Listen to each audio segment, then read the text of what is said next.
मेहमानों से, बाजार की प्रोमिनेंट टेक्निकल वॉइसेस से आपको रूबरू करा देता हूं। Who needs no introduction. हमारे साथ रचना वैद्य, मानस जायसवाल, आशीष बहेती, सच्चिदानंद उत्तेकर, राजेश पालविया, अमित सेठ, सब के सब आपको आपकी स्क्रीन पे नजर आएंगे। लॉजिक ढूंढने जाने का ही नहीं है, एंटरटेन हो जाए उस पैसा देके, और क्या चाहिए, आपका वीकेंड बन गया।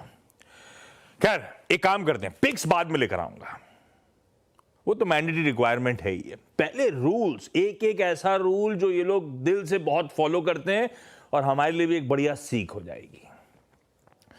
सबसे पहले चलें अपन उत्तेकर साहब के पास।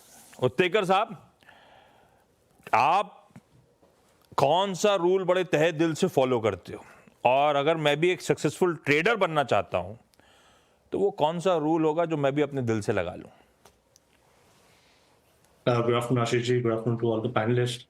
आशीष जी, आई थिंक यहाँ पर सबसे इम्पोर्टेंट रूल जो मार्केट में काफी इम्पोर्टेंट है, वो है कैपिटल प्रिजर्व करने का।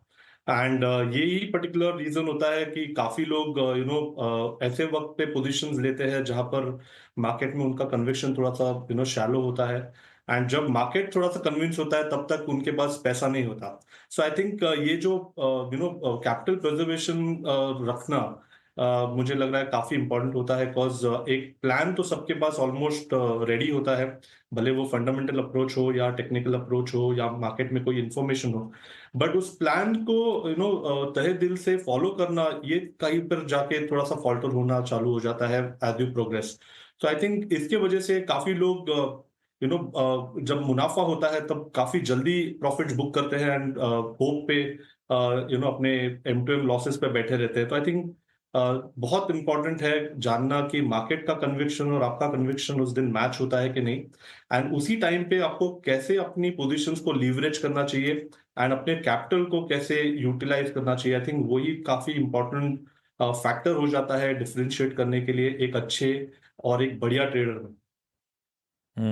Respect your strategy, stay disciplined and live to trade another day।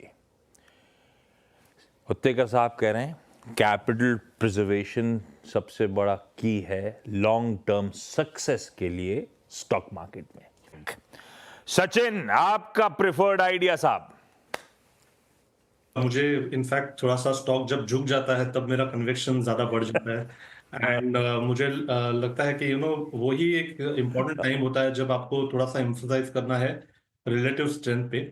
And उसी बेसिस पे कैनरा बैंक का जो स्ट्रक्चर रहा है, दो एग्जिबिट्स मैंने यहाँ पर शेयर किए हैं। पहला एग्जिबिट है कि एक 10 साल के कंसोलिडेशन का ब्रेकआउट हुआ था लगभग 95 लेवल के आसपास, वहां से जो तेजी बनी उसके बाद एक अच्छा पुल बैक आया, उसमें ओवरऑल अगर आप रिलेटिव स्ट्रेंथ को देखें तो 50 लेवल के आसपास आके वापस एक टर्न अराउंड आ जाता है। तो उसी पर्टिकुलर सेटअप पे हमने हमारे क्लाइंट्स को भी ये रिकमेंडेशन दी है।